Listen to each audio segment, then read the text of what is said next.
Hi there, welcome to the first of today's 10-minute moans, and the topic of this 10-minute moan is the SNP party members calling out for John Swinney to sack Angus Robertson after meeting somebody from Israel.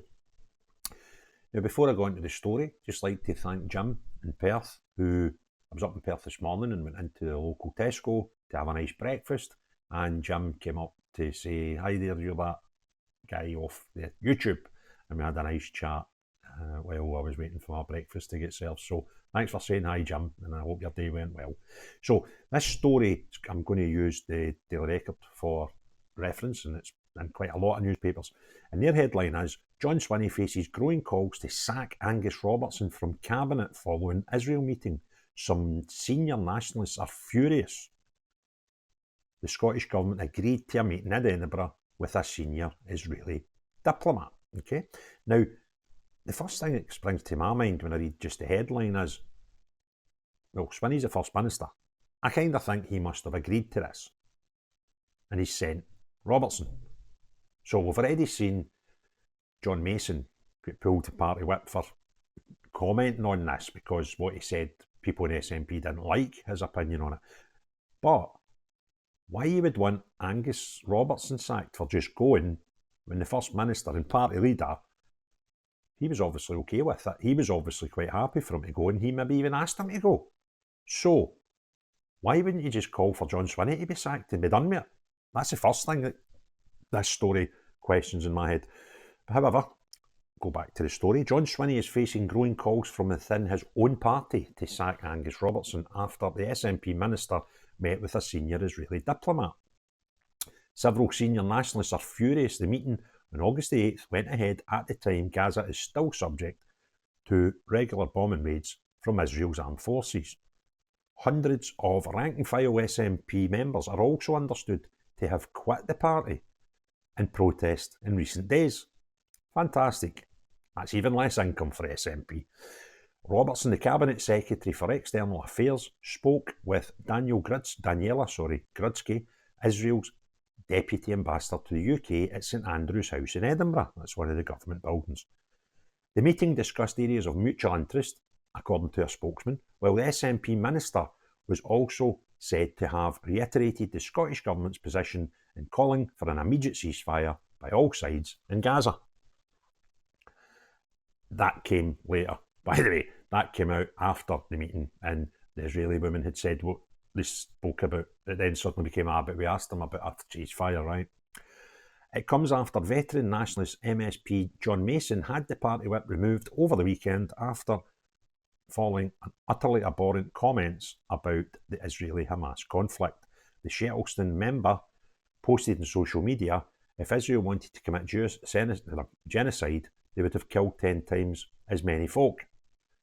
Mason has also held a meeting with Grudsky, describing it as a useful discussion on what Israel hopes to achieve in Gaza. Alec Neil, a former SNP MSP, said, "People won't understand why John Mason has been suspended, but no action has been taken against Robertson. It's time for the First Minister to act decisively and remove Angus from the cabinet. This is the only credible way forward."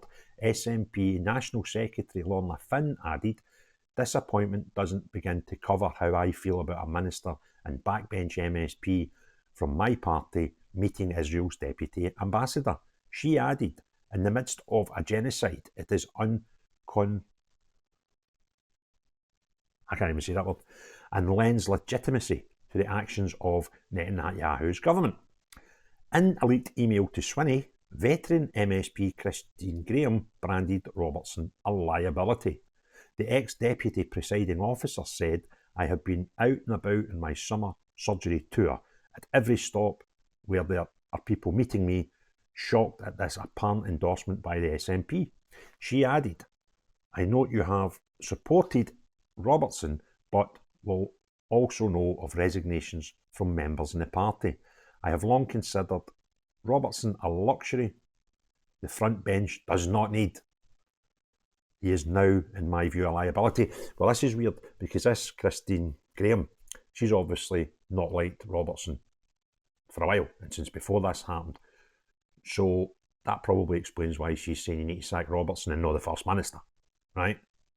Can you imagine if they sacked the First Minister? Would Katie Forbes need to be the next person that came up? Imagine, do you know what would be really good? See if they sacked her. Swinney, right? And Humza wanted to be First Minister again. That would be hilarious. But they're running out of options. So that's why folk like Christine and possibly Alec Neil are not calling for Swinney to stand down, because that would be the sort of logical step if you actually take a step out the arena and look at what's in front of you. He's the First Minister, he's the leader. He would have sanctioned this if not asked him to do it. And they would have been well aware of it. Okay? But he's not to get rid of him. Swinney last week insisted that the Robertson meeting with Grudsky was necessary and allowed the Scottish Government to put across the need for an immediate ceasefire in Gaza. Mason yesterday defended his remarks and insisted the SNP was a big tent which had always included a wide range of views on topics like Israel. But John, you're not allowed, it's free Gaza, remember? Free Gaza. He added, my main desire is that Scotland and the UK should be acting as peacemakers, as Norway has done in the past. How can Scotland be the peacemakers? We don't have any fucking foreign policy, you absolute crank. Cheering on one side or the other does not really help anyone. I kind of agree with that though. You know, it's like we need to pick a side. You have everybody in the world's got to pick a side with this Palestine-Israel thing. How can you just say both of them are wrong, or how can you say I'm not interested in that? It doesn't change the price of butter in my street, right? You're not allowed those options. You must pick and put a wee Palestine flag in your bio or an Israel one, right? It's like, do you want independence? Aye or no? You're not allowed to say, I'm not really that bothered, right? These views are not allowed anymore. We need to get more people talking to each other. So there we go. That's the story. And my views are very simple. If this is as bad a thing as you think it is, then sack John Swinney. You know, how anybody isn't calling for his resignation when he not only would have been aware of it and potentially planned it, but he's also backed it up by saying, no, we were right to do that. Well, if you really, really despise that and he is your party leader, then surely you've got to call for his resignation. But we all know where that would lead, don't we? And the SNP MSPs, they must be like really wary of what they've seen happen to their colleagues down in Westminster, where nearly every one of them lost their job. So they would be wary about having any sort of elections just now. And if you go and change your First Minister, there's a potential people could start calling votes of no confidence and we could have an early election. So I kind of understand why they don't want that. We want to see some action, but no John. We can't sack John because that would be like difficult for us to deal with. So, and especially this Christine Graham, she's already declared that she's never really liked this Andrew Robertson for a while. So we'll just throw him under a bus because that's nice and clean. And this is just, in my eyes, just another absolute cracking example of how decrepit the SNP are, and they have no morals. A party devolved of any morals. They just can't seem to get it. And do you know what? See, the vast majority of people will be like, and what? You met an ambassador from Israel. Whereas people like me are thinking, well, you shouldn't have met them. But I've got different opinions on why they shouldn't have met them. They shouldn't be meeting them with the simple fact that the Scottish Parliament has no foreign policy powers. So, if you're asked along to a meeting that the UK government's having because they might be talking about Scottish tartany things, then that I can understand. But having meetings with two SNP, one in the cabinet and one backbencher, in a Scottish government building in St Andrew's House, it shouldn't be happening. You should be sacked because you had it, not because of who you were talking to. That's irrelevant to me. Couldn't care less. But the one thing that also bothers me is, when we've got all these recorded meetings with people for like Hamas and things like that, people with really, really peculiar connections, they have meetings in like Butte House and nobody in the SNP says these things are wrong. Yet, because it's Israelis, that's a bad thing. And people need to lose their jobs because of it. So anyway, if you enjoyed the video, give me a thumbs up. If you've not already done so, please consider subscribing. and hitting the notifications button. And the comments always get a good laugh in there.